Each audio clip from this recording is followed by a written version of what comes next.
Bom dia, queridos irmãos. Estamos iniciando mais uma mensagem de esperança. Uma mensagem de amor, de alegria, de paz. Uma mensagem de fé. Uma mensagem de edificação e fortalecimento.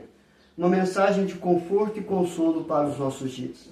Quero compartilhar apenas um versículo do livro de Lamentações de Jeremias, capítulo 1, verso 16. Por estas coisas choro eu, os meus olhos se desfazem em águas, porque se afastou de mim o Consolador, que devia restaurar as minhas forças. Os meus filhos estão desolados, porque prevaleceu o inimigo.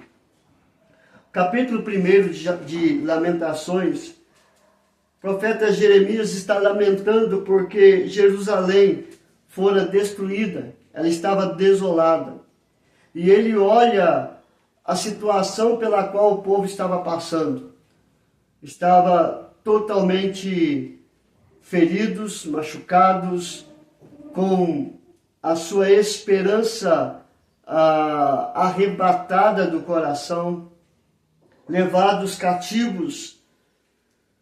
E Jeremias está olhando essa situação e ele abre o que está dentro do coração dele. Ele fala de tristeza, ele fala de fraqueza, ele fala de famílias desoladas, destruídas, um caos total em Jerusalém, um caos total na sociedade. Capítulo 2, Jeremias, ele chama a atenção e vê que foi uma permissão do Senhor, aconteceu o que tinha que acontecer, para corrigir, para disciplinar e para novamente restaurar a fé, restaurar a cidade de Israel e restaurar o povo de Israel. E no capítulo 3, Jeremias, ele convoca o povo a reconhecer o pecado, a buscar o perdão, a buscar a restauração no Senhor. O que tem a ver isto conosco, queridos irmãos? Muitas das vezes estamos caminhando da mesma maneira que o povo em Jerusalém estava andando. Distante de Deus, vivendo a sua própria vida, vivendo as ansiedades do nosso tempo, buscando os nossos próprios sonhos, prazeres, projetos, tentando realizá-los da nossa maneira, do nosso querer e do nosso agir. Nós não temos tempo para Deus, nós não temos tempo para a família, nós não temos tempo para nós mesmos, porque estamos atolados em tantas coisas e esquecemos de viver para a glória de Deus. Eu acho maravilhoso o que a palavra de Deus diz em relação a tudo isso. Ou seja, a nossa maneira de viver, os nossos projetos, os nossos sonhos, as nossas realizações, a família, o trabalho. A Bíblia fala que tudo que vier à tua mão para fazer, faça-o conforme para agradar a Deus, para a glória de Deus. O nosso grande erro é inverter isso. Nós fazemos tudo para a nossa própria glória, chamando a atenção para o nosso próprio ego e esquecemos de fazer tudo para glorificar a Deus. E qual é a consequência de abandonarmos a Deus? Qual é a consequência de abandonarmos a palavra de Deus? Qual é a consequência de abandonarmos a casa de Deus? Aí nós vamos ver, queridos, a primeira coisa, ele diz que vamos cair, ou seja, melhor dizendo, vamos cair numa profunda tristeza espiritual. Jeremias, ele começa dizendo, por estas coisas choro eu, os meus olhos se desfazem em águas. Jeremias está profundamente angustiado. Jeremias está profundamente entristecido. Jeremias está profundamente abatido e deprimido pela situação e pela circunstância que o povo estava longe de Deus. A consequência da destruição de Jerusalém, a consequência do exílio, foi porque abandonaram a presença de Deus, a soberania de Deus, e foram viver os seus próprios sonhos, as suas próprias realizações. E Jeremias vê esta destruição e ele chora angustiado, ele chora abatido, ele chora entristecido. É interessante que quando nós olhamos para o Evangelho, há um texto que diz que Jesus chega diante de Jerusalém, olha para Jerusalém e chora entristecido, porque o povo não estava compreendendo que ele era o Senhor, o Salvador. E através dos milagres não conseguiam enxergar isso, que ele era o próprio Filho de Deus. E ele chora. Jeremias chora, porque esse povo não reconhecia Deus na sua história. Eles não reconheciam Deus na sua vida.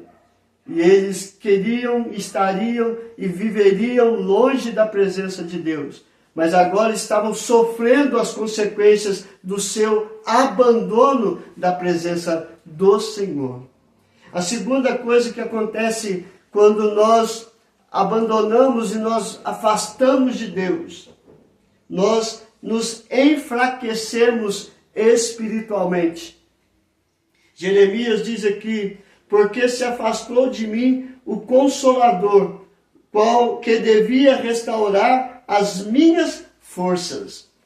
O Consolador é o Espírito Santo. O Consolador que viria até Jesus, fazia alguma realização, alguma obra que Deus mandava e retornava ao Pai. A partir de Cristo Jesus, da sua morte e ressurreição, ele disse que ele enviaria o Consolador. Jeremias está compartilhando conosco que ele está sentindo a falta do Consolador, tanto para consolar, como para fortalecer a sua vida espiritual, fortalecer a sua comunhão com Deus, fortalecer a vida espiritual do povo, fortalecer a comunhão do povo com Deus. O Espírito Santo não estava mais ali. Queridos, aí dá para entender o porquê que Jeremias estava em prantos, porque ele repete 2 vezes a mesma expressão: choro eu, os meus olhos se desfazem em água. Então você vê como que é a falta de ter o Espírito Santo na nossa vida. Quando nós temos o Espírito Santo, nós passamos por lutas, passamos por perdas, passamos por dificuldades, porque Jesus diz: no mundo vocês vão ter aflições, mas tende bom ânimo. Por quê? Porque Cristo venceu e Ele envia o Consolador para estar conosco, para nos fortalecer para toda e qualquer situação, para toda e qualquer circunstância que nós enfrentamos. Porque sozinho, queridos, onde nós vamos encontrar força? Enganoso é o nosso coração. Nós somos fracos, inoperantes espiritualmente. Precisamos do Consolador, precisamos do Espírito Santo em nós, para que possamos caminhar por todo e qualquer problema. E Ele vai nos capacitar com dons, e Ele vai moldar o nosso caráter com os frutos do Espírito Santo. E assim, fortalecidos seremos pela presença do Espírito Santo de Deus em nós. É isso que ele está dizendo. Eu estou chorando de tristeza porque o povo está totalmente destruído. A vida espiritual está morta. Então, eu não encontro forças, eu não acho forças porque o Consolador não está aqui. Queridos, quando nós afastamos de Deus, nós nos entristecemos espiritualmente, nós somos fracos espiritualmente. E a terceira coisa que ele diz aqui, a nossa família está um caos espiritualmente. A família está um caos na comunhão com Deus. A família está um caos numa vida de retidão, de integridade, de pureza. A família está totalmente no pecado, afundado no poço do pecado, mortos em seus delitos e pecados. E ele diz claramente, os meus filhos estão desolados. Os meus filhos estão abatidos. Os meus filhos estão destruídos. Por quê? Porque estão distante da presença de Deus. Porque abandonaram o altar do Senhor. Abandonaram o louvor e adoração a Deus. Abandonaram o amor que Deus pediu lá nos mandamentos. Amarás o Senhor teu Deus de todo o coração, de toda a tua força, de todo o entendimento. A família está totalmente no fundo da destruição. Queridos, quando nós não buscamos a Deus, a nossa família fica um caos. O casamento a ponto de desintegrar. Os filhos estão entre aqueles que andam na violência, nos vícios, na perdição.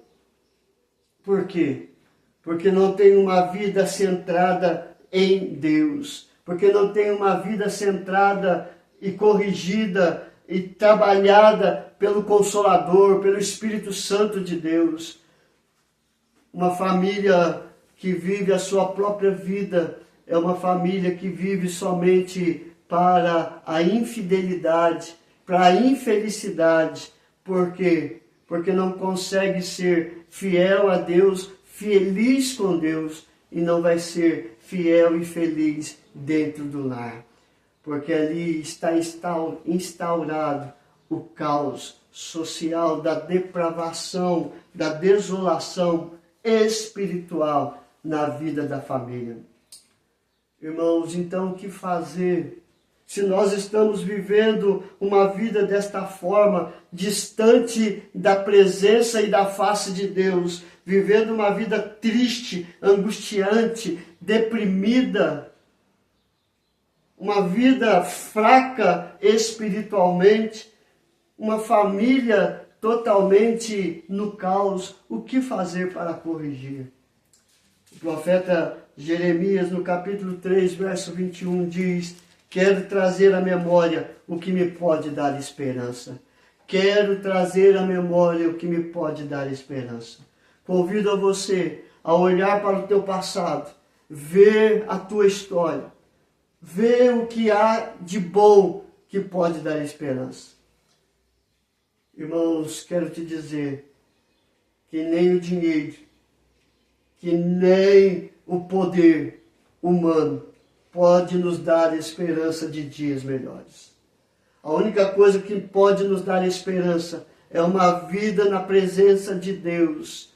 O profeta está chamando o povo ao reconhecer a ausência de Deus na sua história, a reconhecer a total dependência de Deus na sua vida, a reconhecer que sem Deus nós não podemos fazer nada. Sem Deus nós estamos fadados a viver claramente, mortos em nossos delitos e pecados. Mas com Deus nós temos esperança, nós temos salvação, nós temos vida, nós temos Cristo, o autor e consumador da nossa fé. Nós temos o reino de Deus prometido para todos aqueles que creem em Cristo Jesus. Quero trazer à memória o que me pode dar esperança. Somente Cristo pode ser o nosso caminho, a nossa verdade, e o único que tem a vida para nos dar. Então, busque ao Senhor enquanto se pode achar. Buscai em primeiro lugar o reino de Deus. E você vai ver que a sua vida, a sua casa, a sua família, os seus filhos estarão debaixo das mãos poderosas de Deus, sendo fortalecidos dia a dia, encontrando a real e verdadeira felicidade existencial, que é estar na presença do Senhor. E assim, uma família forte, uma igreja e uma sociedade forte, para a honra e para a glória de Deus. Que Deus nos abençoe, queridos. Vamos orar? Senhor, nós precisamos, ó Pai, do Senhor a cada segundo da nossa história. Nós precisamos do Senhor, não é para amanhã, não é para daqui um mês, não é para daqui um ano. Nós precisamos do Senhor para agora, para este momento, ó Pai. Eu não sei quantos estão clamando por isso, para que o Senhor seja realmente o Deus da nossa vida, o Deus do meu coração, o Deus da minha família.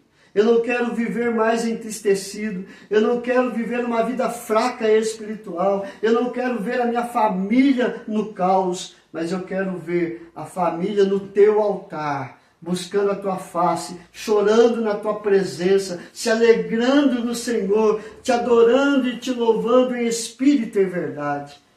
Faça isso, Senhor Deus, em nossa família, em nossa casa, para a tua honra, para a tua glória e para o teu louvor. Ó Pai querido, abençoe cada família, cada vida, cada filho nosso, ó Pai. Liberta-os da escravidão, do pecado e das garras do inimigo, Senhor Deus. Liberta o casamento, Senhor Deus, da infidelidade, do divórcio, Senhor Deus, e das mãos do inimigo que tenta destruir a família, que tenta destruir o casamento, ó Pai. Não permita isso, Senhor. Entra com teu Espírito Santo para fortalecer e sustentar e consolar cada coração. Coloque a tua mão de cura sobre todos os enfermos, mas seja feita a tua vontade, assim na terra como no céu. Nós oramos em nome do teu Filho amado Jesus. Amém e amém. Queridos, que Deus te abençoe e até amanhã, se Deus quiser.